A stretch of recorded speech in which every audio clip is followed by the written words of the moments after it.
You bite your nails, talk to yourself, and zone out for hours. Congrats! You might be showing signs of a mental disorder. Let's get into the stuff you think is normal, but actually isn't. Number 1. Talking to yourself. You mutter to yourself in the kitchen, hype yourself up before a date, and rehearse arguments you already won 2 days ago. Sounds quirky, right? Well, psychologists call this externalized self-talk. And while it can boost focus or emotional regulation, there's a fine line between helpful and hallucination audition tape. If you're just whispering, "Don't forget the eggs" at the grocery store, cool. But if you're pausing mid-walk to ask your invisible coworker how their weekend was, that's not just quirky. That's a red flag in HD. In some cases, frequent public self-dialogue, especially with made-up characters, falls under schizotypal personality disorder or even early signs of psychosis. Basically, your brain's running a podcast, and you're the only one subscribed. So, next time you're deep in a chat with your shower loofah, maybe call a friend instead. Number 2, nail biting. You bite your nails when you're nervous, bored, stressed, or just because there's a hangnail staging a coup on your cuticle. But here's the kicker. Chronic nail biting isn't just a bad habit. It's actually a form of body-focused repetitive behavior, or BFRB if you want to sound like a psychology major. It's in the same family as trichotillomania, hair pulling, and dermatillomania, skin picking. When it's constant, to the point of bleeding, infection, or pain, psychologists see it as compulsive self-soothing. Your brain's anxious, and instead of journaling or doing yoga, it's like, hey, what if we just chew our fingers into beef jerky? It's low-key self-harm, disguised as grooming. And no, chewing one pinky down during finals week doesn't make you crazy. But if you're doing it daily, your anxiety might be biting back. Number 3, avoiding eye contact. You're in a conversation, and suddenly you're staring at the floor, the ceiling, the nearest exit, anywhere but the other person's eyes. Eye contact feels like standing naked in front of a judgment laser. But avoiding it constantly? That's not just shyness. It can be a sign of social anxiety, autism spectrum traits, or low self-esteem tied to trauma. Your brain treats eye contact as a threat, like it's scanning for rejection. Especially if you've grown up feeling scrutinized, criticized, or unsafe, direct eye contact can feel exposing. So instead, you dart your gaze like you're trying to solve a crime scene in the distance. It's your nervous system trying to stay invisible, even while you're standing right there. And yeah, some cultures do value less eye contact. But if yours doesn't, and you're still avoiding it, that might not be politeness. That might be your anxiety trying to disappear. Number 4, laughing at inappropriate times. You're at a funeral and someone says, "passed away," and for some reason, your brain thinks Windows just shut down. And now you're fighting back a laugh while everyone else is crying. That awkward little chuckle might not be so innocent. Inappropriate or misplaced laughter can be a defense mechanism linked to anxiety, PTSD, or even neurological conditions like pseudo-bulbar affect. In psychology, this is called incongruent affect, when your outward emotion doesn't match what's happening inside. It's your brain's emotional firewall, laughing to release pressure when the system is overheating. Because if you don't laugh, you might actually break down. So instead, your subconscious goes, "Hey, let's lighten the mood," by being deeply uncomfortable. And while it doesn't always mean something serious, if this happens often, especially in stressful or emotional moments, it could point to unprocessed trauma or emotional dysregulation. In short, you're not a bad person. You're just using comedy to hide the chaos. Number 5, always needing noise. You wake up and the first thing you do, open TikTok. You shower with a podcast, eat with YouTube, sleep with white noise. Silence? No thanks. That's when the thoughts get loud. But this constant need for background noise, it's not just a preference. It might be a coping mechanism with a Wi-Fi signal. Psychologists call it avoidant coping, and it's often linked to ADHD, generalized anxiety, and depressive rumination. Your brain learns to drown out uncomfortable thoughts with content, so it loops distraction like a Spotify playlist. Because if it gets too quiet, stuff bubbles up. Regrets, intrusive thoughts. That one cringy thing you said 3 years ago at a party?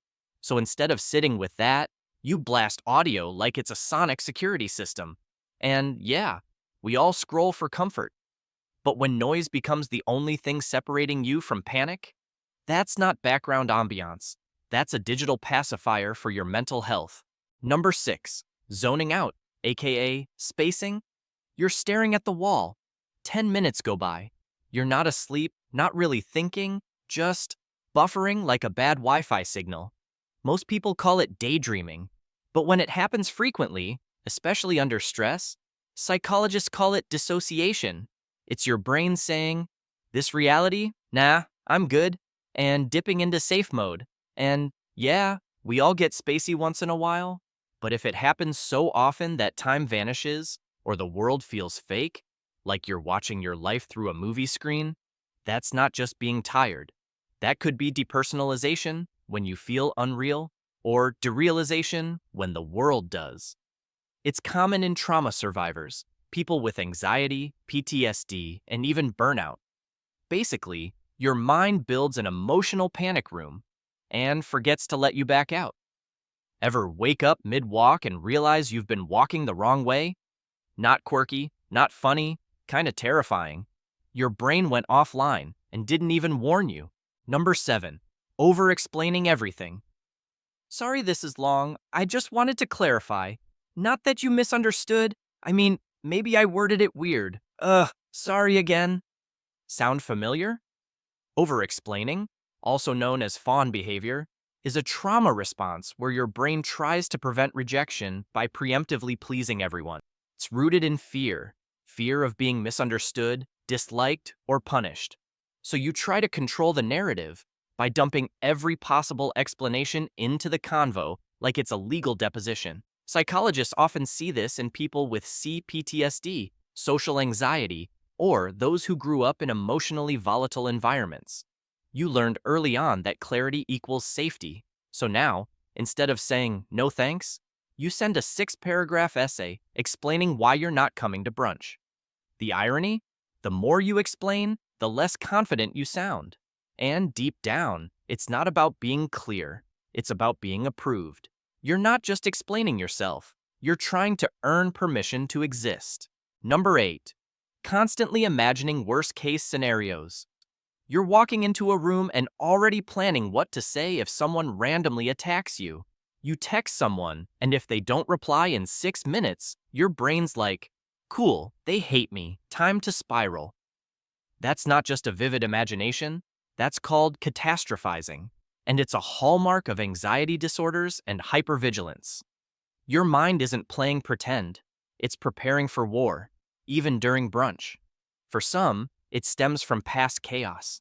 When you've been blindsided before, your brain thinks it's safer to always assume the worst. So instead of enjoying the moment, you're living inside a personal horror trailer. Coming soon, everything goes horribly wrong. The twist?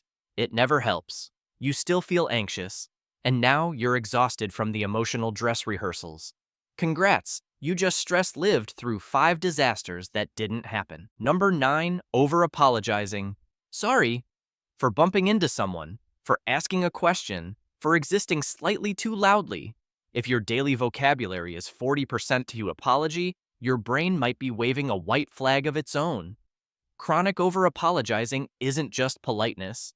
It's often tied to low self-worth, childhood trauma, or people-pleasing behaviors linked to anxiety disorders. It's your nervous system pre-negotiating peace before anyone even gets mad.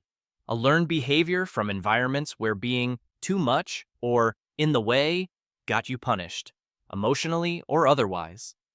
So now, you apologize like it's a verbal reflex, even when you're the one who got hurt. Like, someone steps on your foot, and you're like, oh, sorry my foot was there. You're not being nice. You're trying to survive perceived conflict. That's not etiquette.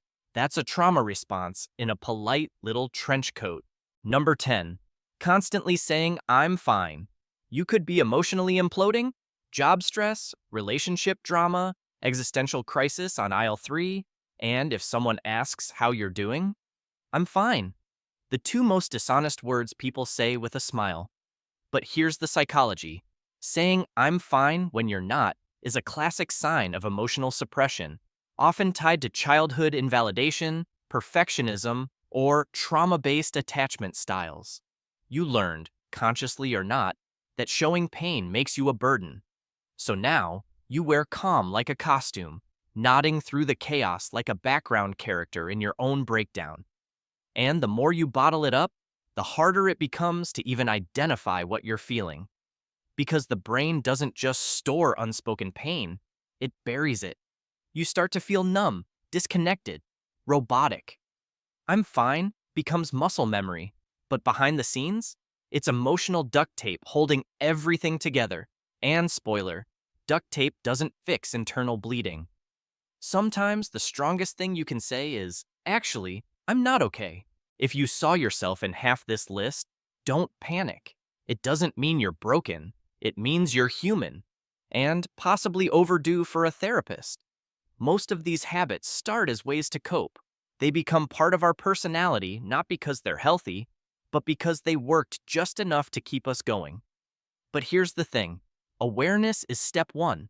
Step 2, not running from the stuff you've been calling just a quirk. So if this video made you laugh, squirm, or feel just a bit too seen, subscribe.